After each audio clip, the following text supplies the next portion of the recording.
data twasuhuje mu izina ry'Umwami wacu Yesu Kristo.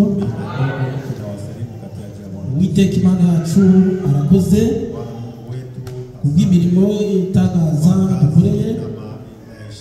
Iyo Mana dukoreye itangaza ntabwo icyubahiro mu izina ry'Umwami wacu Yesu Kristo.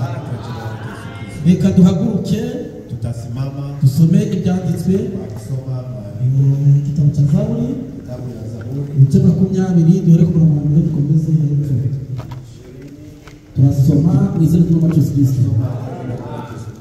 Uwiteka akumvire ku munsi w'amakuba no ku byago.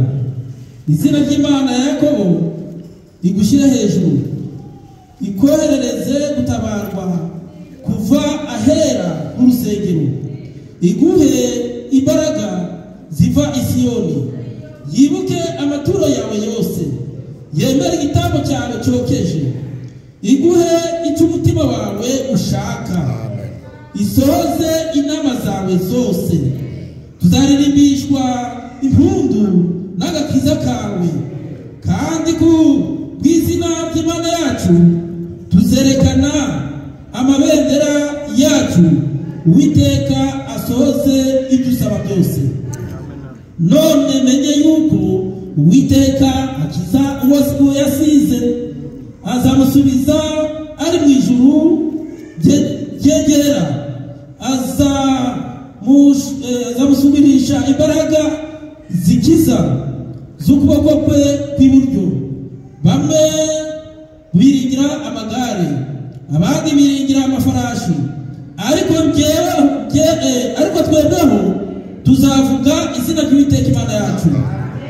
Barunamye baragwa, ariko twebweho turahagurutse turema. Uwiteka kiza umwami, kandi adusubize uko tumwambaje. Amen. Reka twigige muri data Adidas ayobore isengesho. Umuririmbisha nawe araba yitegura kuturimbisha indirimbo ebyiri mu izina ry'Umwami wacu Yesu Kristo. Urakoze Mana ishobora byose, urakoze kuko waturindira mu matu wacu iki cyumweru cyose. Mwami Yesu turagushimiye kandi cyubahiro.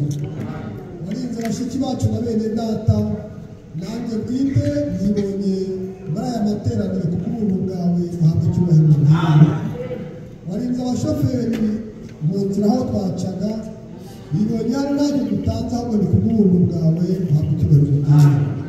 Twararyamye turibagirwa, ariko wowe ntiwatwibagirwa. Mwami Yesu wabaye amaso kuri twe, ndagusabye ni aho twagucumuyeho ahariho hose, uhereye kuri njye no kuri bene data n'abashiki banjye, twese turebere munsi y'amaraso. Ya maraso amenye Karuvari Golgota. Mwami Yesu warakoze, uhabwe icyubahiro.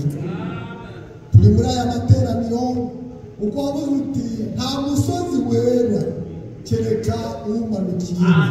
Nanjye ndagusabye ninjye na bene data n'abashiki bacu, Mwami Yesu uze kubera ko turi natwe turi muri aya materaniro, nuko ibirakorwa byose bikorwa kubw'imbaraga imbaraga zawe. Here kugira wakora kubwe, aho gakore kugakoreshejwe nawe. Ubuyobozi bwose byakubaha Mwami Yesu ubwishimire. Umva mu itangiriro kugeza guheruka, ubane natwe muri byose mu izina rya Yesu Kristo. Amen.